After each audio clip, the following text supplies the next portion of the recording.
Hey, founders, it's Kirk Michie with a few tips about thinking about going toward a sale or preparing your business for a sale. You might hear investment bankers, deal lawyers, private equity firms. If you're around those people, you network with those people, they use certain jargon, terms of art.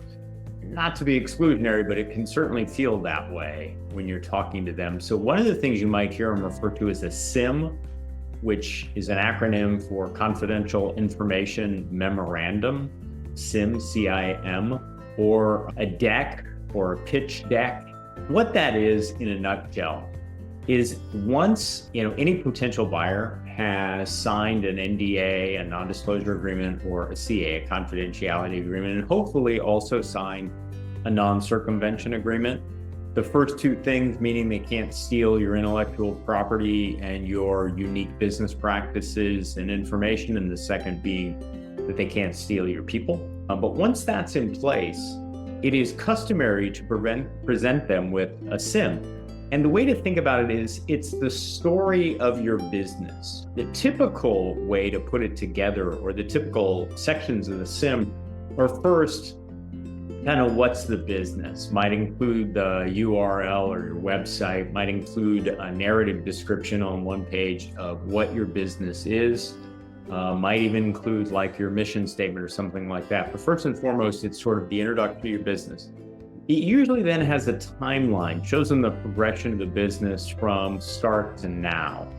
It will then often get into some slides, some graphics, some other information that talks about all of the different elements of your business, whether it be the products or services or, kind of all of the stuff that leads to revenue and ultimately profit. So what's the core of the business? Then it will typically move into things like operations and people. So what makes the trains run on time? Who makes the trains run on time? Now, unless you have the non-circumvention agreement in place, if the people is an org chart, you don't necessarily want to put the names in there because your buyer is either going to buy you or one of your competitors, and you don't want them to have that information. But if you're going to go deep into due diligence and it's a heads-up transaction, at some point it's relevant and appropriate to reveal who's in what seat, right? So that's going to be a little bit deeper into the book.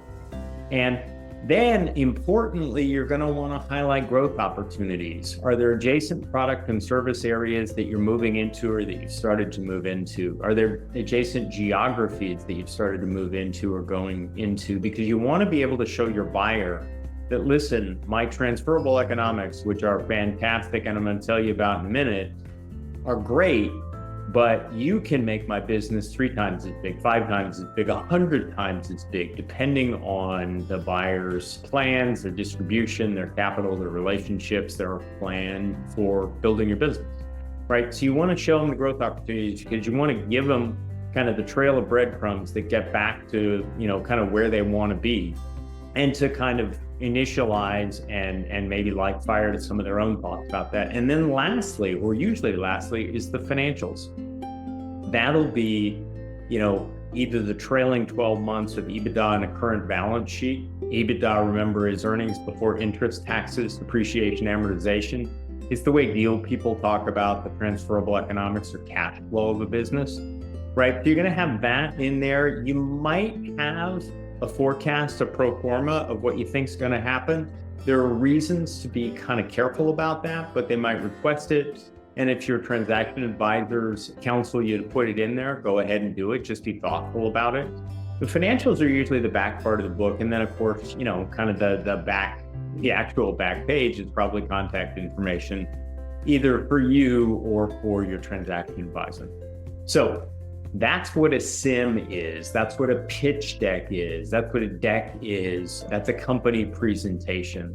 It's going to be part of your deal, and it may feel a little bit performative to you, but believe me, putting together a great pitch deck will take the pressure off of having to keep the narrative the same each time. It'll give them a leave behind.